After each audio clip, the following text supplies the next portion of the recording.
अरब खरब ले दर्ब है उदय अस्तलों राज, भक्ति महात्म ना तुले ई सब कौने काज। अरब से खरब तक द्रव्य हो, उदय से अस्त तक राज्य हो, लेकिन ये भक्ति के महात्म को नहीं तुल सकते। ये सब कौने काज, ये सब अंत में किस काम के। संसार में अतुल धन, अपार शासन, परिवार, समाज, सांसारिक ऐश्वर्य ये आत्मा को शांति नहीं दे सकते। धन तो बस वही काम देता है जो शरीर के रक्षण के लिए लगता है। रोटी, कपड़े, निवास, कम से कम थोड़ी वस्तुओं का जो उपयोग है शरीर के लिए, बस वही सार्थक है। बाकी तो क्या है? बाकी धन है वो लोग के हित में लगे, यही उसकी सार्थकता है। अरब खरब धन का मतलब है अपार धन। उदय से अस्त तक राज, यानी पूरे भूमंडल पर राज। विक्टोरिया का राज ऐसा हो जाता है, जो अंतिम महारानी थी इंग्लैंड की और पूरे विश्व की समझ लो। उसके राज्य में सूरज कभी डूबता नहीं, सूरज कभी डूबता नहीं। और वही अंतिम रानी थी। उसके पश्चात तो क्षीण होने लगा और आज इंग्लैंड छोटा सा देश, वहाँ का सम्राट, उसका ऐश्वर्य, उसका शासन बिल्कुल सिमट गया। कैसा काल चक्र है। अभी थोड़े दिन हुआ विक्टोरिया 20वीं सदी के आरंभ में शरीर छोड़ी है, जो सदी चल रही है। और इतने दिनों में कितना परिवर्तन हो गया। और ये भी कि इंग्लैंड छोटा सा देश, बहुत छोटा, और वहाँ के लोग उठे और धीरे धीरे पूरे विश्व पर कब्जा कर लिए और सिमटते सिमटते फिर उसी में हो गए। का कोई गर्व कराए, यहाँ का क्या गर्व है। भक्ति जीवन में नहीं है तो बहुत धन, बहुत राज, बहुत शासन और बहुत कुछ संसार का किसी प्रयोजन का नहीं है। प्रश्न उठता है, भक्ति किसे कहते हैं? भक्ति का अर्थ होता है सेवा। सेवा करना, आराधना करना, ईश्वर या पूज्य व्यक्ति के लिए अनुराग होना, श्रद्धा रखना। और अंतिम भक्ति का अर्थ है विभाग करना, अलग हो जाना। सेवा और विभाग, शुरू और आखिर के अर्थ को हम ले लें तो सब हो जाता है। ये कहा जाता है बाहर भी भगवान है, भीतर भी भगवान है।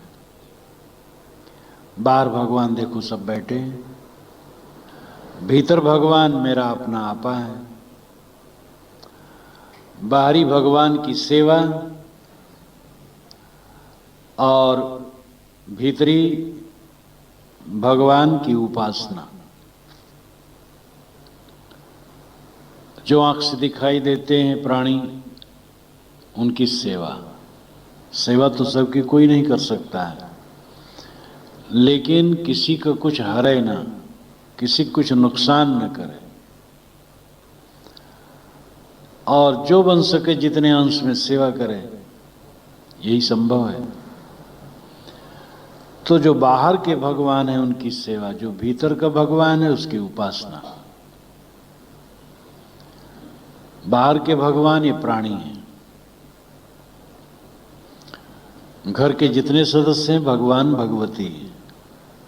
पड़ोसी लोग जहाँ हम चलें फिरें देखें सुनें, जितने जानदार प्राणी हैं भगवान हैं, और उनके प्रति हमदर्दी, सद्भाव, सेवा भाव, करुणा भाव, प्रेम भाव, ये भक्ति है।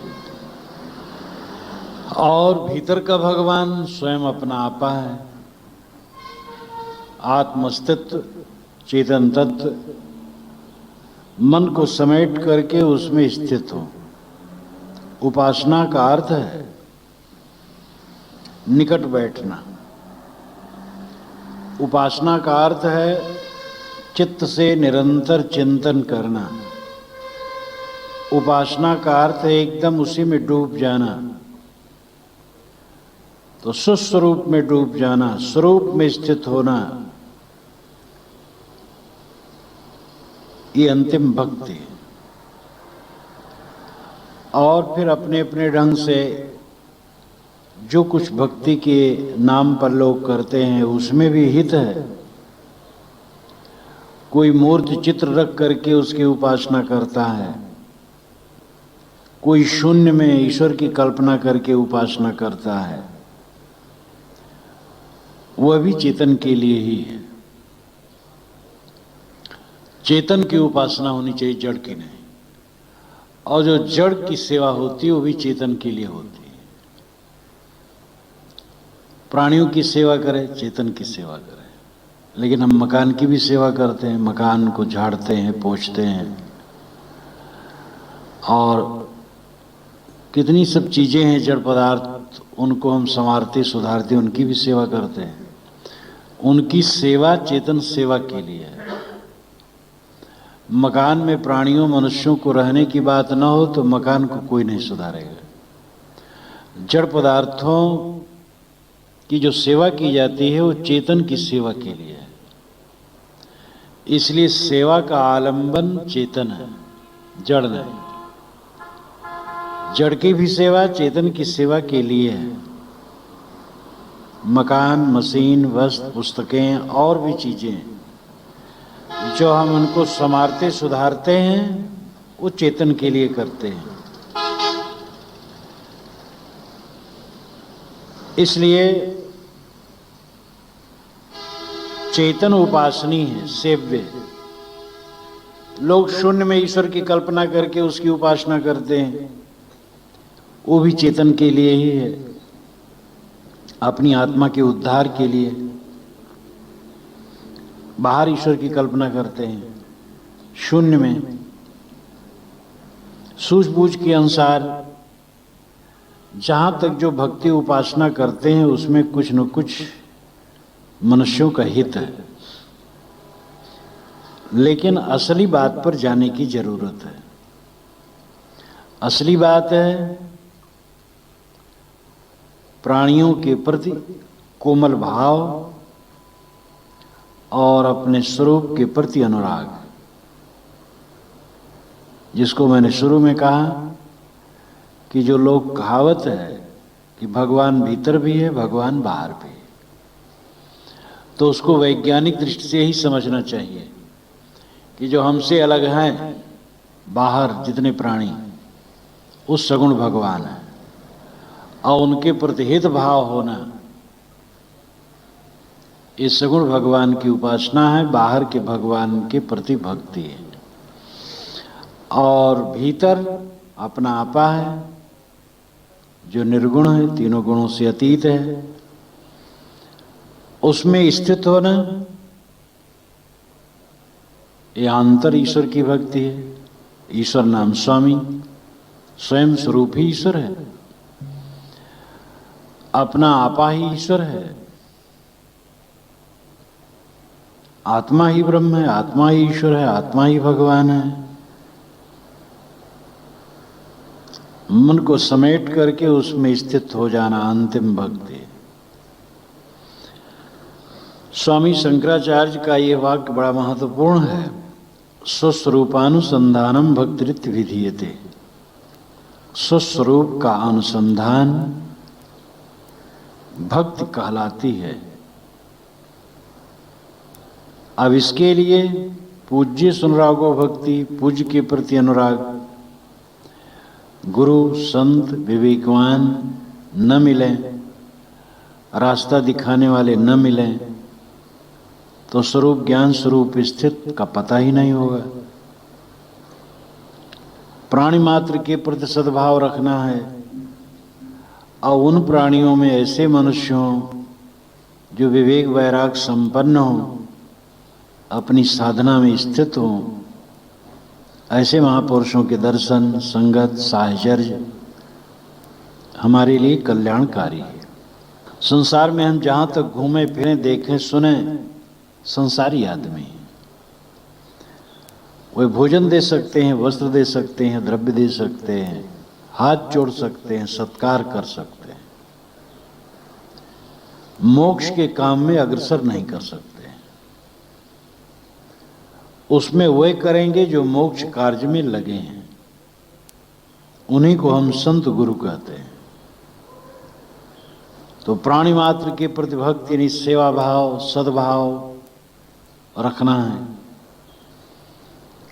लेकिन उनमें जो विवेक वैराग संपन्न है, जो हमारे कल्याण के पथ प्रकाशक हैं, उनके प्रति भक्ति बहुत आवश्यक है।